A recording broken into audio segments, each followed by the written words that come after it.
De todos es conocido la afición de The Rock, La Roca, por el gimnasio, por el culturismo, por todo lo que tenga que ver con este deporte.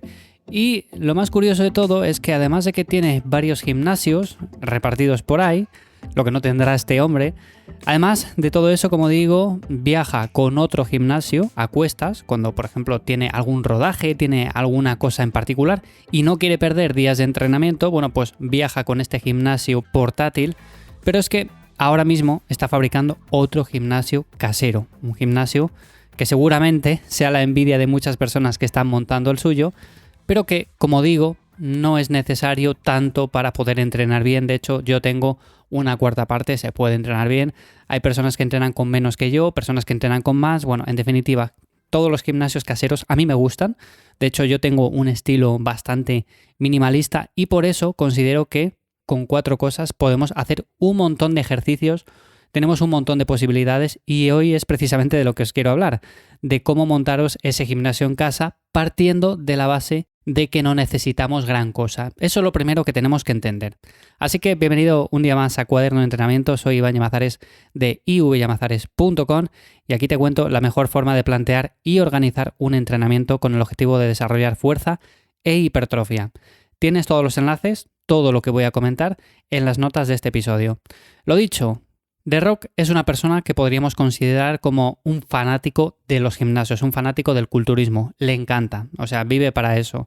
De hecho, si no se dedicara al cine, a la televisión, a todo lo que se dedica, pues posiblemente estaría mucho más relacionado con todo ese mundo.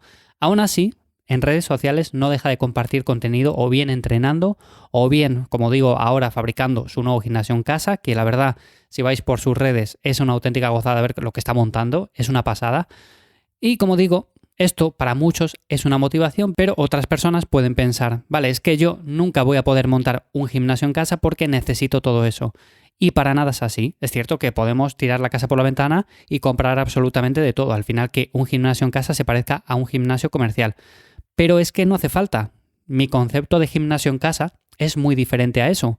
Yo cuando hablo de montar un espacio de entrenamiento, hablo de algo sencillo, minimalista, con lo cual podamos sacar entrenamientos muy efectivos y que no necesitemos estar cambiando entre 400 millones de máquinas diferentes.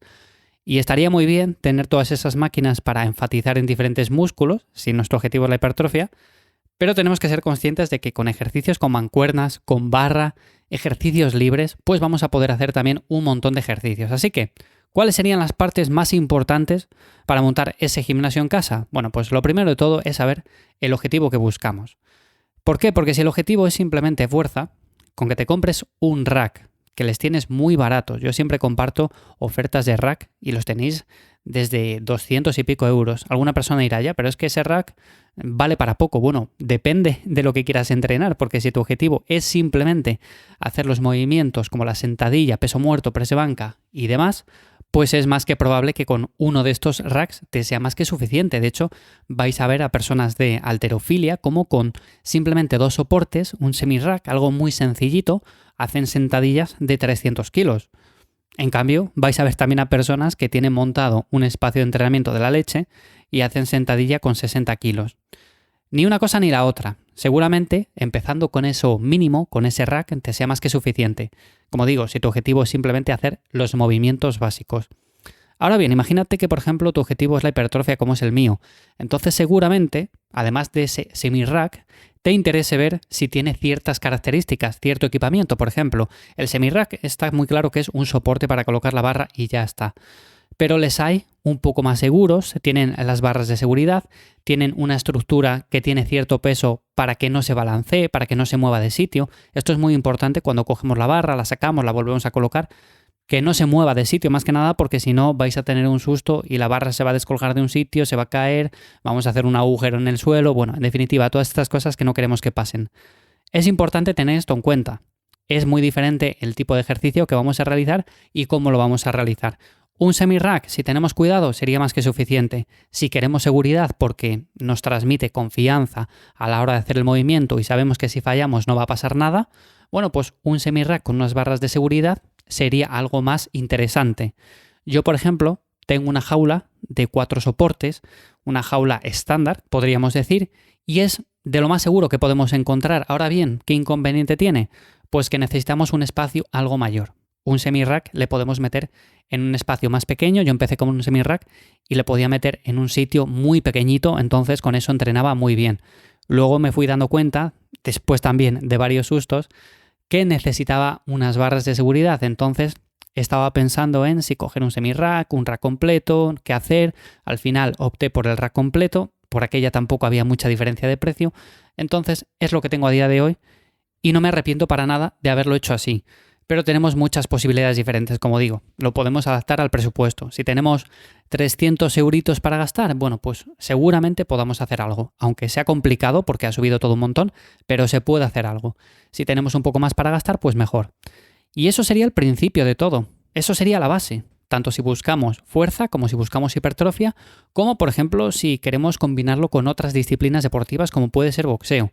¿Y por qué boxeo? Bueno, pues porque podemos colgar un saco en la propia jaula o lo podemos combinar con otras disciplinas como por ejemplo la calistenia. Con una buena jaula de entrenamiento podemos hacer muchos ejercicios también de calistenia y también con anillas porque les podemos colgar de esa propia jaula. Entonces, dependiendo de por dónde queremos tirar, igual nos conviene más hacernos con un soporte un poco más profesional, un poco más caro, que no uno más sencillo para hacer la típica sentadilla, press banca y ya está, porque con eso lo más probable es que se nos quede corto en poco tiempo.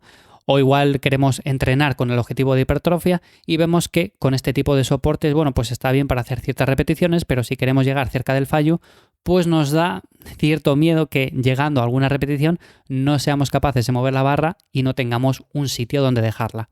Así que este sería, como digo, el primer punto, la base. Y a partir de ahí, lo más básico, lo más sencillo por lo que podemos empezar sería la barra y los discos. Y con eso ya lo tendríamos completo. No haría falta ninguna máquina de poleas, ninguna máquina de extensión de cuádriceps, ninguna máquina de prensa, ninguna máquina de lo que sea, da igual. Podemos optar simplemente por esa barra, esos discos, esa jaula, y con eso tendríamos un espacio muy completo para entrenar todo el cuerpo. Luego ya con el paso del tiempo, y según nos vaya apeteciendo más, pues podemos comprar algo más de material. ¿Qué sería lo siguiente? Bueno, pues un elemento que yo recomiendo un montón. Serían unas mancuernas ajustables. Tenemos un montón de ellas en el mercado a día de hoy. Tenemos algunas mancuernas que en cuestión de segundos cambian el peso girando simplemente lo que es el agarre. Podemos tener mancuernas hasta 32, hasta 36, 40 kilos, incluso más. 40 kilos es una mancuerna ya considerable. Muchas personas, incluso con algo mucho menor, por ejemplo 32 kilos, les va a ser más que suficiente para entrenar en su casa para siempre. Y son mancuernas que suelen rondar más o menos los 500, 600 euros, 700 euros. Las hay un poco más caras, pero con esto más o menos estaría hecho. Es cierto que luego también podemos optar por las típicas mancuernas en las cuales vamos añadiendo nosotros discos y los vamos quitando. Esas son las que yo tengo, porque empecé con esas, por aquel entonces tampoco había mucha cosa donde elegir y con eso es con lo que yo entreno. Es cierto que si voy sumando todo lo que he gastado entre discos y demás para hacer estas mancuernas ajustables, pues seguramente quizás me hubiera salido más a cuenta, o si no más a cuenta, más o menos parecido, hacerme con unas mancuernas ajustables. Pero como digo, por aquel entonces tampoco había mucha opción y las pocas que había daban bastante pena, o sea, eran muy malas. Así que con eso empecé y por lo tanto no voy a cambiarlo. Son mancuernas que me van muy bien, estoy muy contento con ellas y como son de lo que son, el material es hierro fundido, las voy a tener toda la vida. Así que esto es por donde yo empezaría. También, por supuesto, luego con el tiempo podemos que si hacernos con un banco ajustable, con unas bandas de resistencia, con kettlebell, con unas anillas, con un montón de cosas diferentes. El banco no lo he dicho al principio, no lo he incluido dentro de la jaula de la barra y de los discos, porque es cierto que con solamente la barra, los discos y esa jaula podemos hacer también algunos ejercicios tumbado en el suelo, como por ejemplo press de banca, pero en lugar de un banco utilizar simplemente el suelo como soporte para estar tumbados. Lo podemos hacer así y si vemos que con el tiempo nos gusta más un banco, pues nos podemos hacer con uno que tampoco es algo muy caro. Así que estas para mí son las cosas básicas con las que podemos empezar a montar un gimnasio de forma asequible en casa y no tenemos que fijarnos tanto en personas que por supuesto tienen millones y millones para gastar, que tienen un montón de gimnasios, que se pueden montar un gimnasio como una casa entera y les daría exactamente igual porque además, aunque entrenen un día al año en él, lo hacen por capricho, porque pueden, porque es una afición que tienen, pero no tenemos que fijarnos como que si queremos montar nosotros un gimnasio en casa, tenemos que hacer algo parecido. No, no tiene por qué ser así. De hecho, algo mucho más sencillo normalmente reporta más beneficios. Así que, como digo, hasta aquí el episodio de hoy. Espero que te haya gustado. Ya sabes que en mi web, ivyamazares.com, tienes material para montar tu gimnasio en casa. Ahí tienes una lista de cosas que recomiendo. No es muy larga, porque como digo, tampoco necesitamos mucha cosa, pero con esas 4 cosas que recomiendo podéis montar algo muy muy bueno. Y nada más, hasta aquí el episodio de esta semana. Sin más, nos escuchamos de nuevo en 7 días en Cuaderno de Entrenamiento. Chao.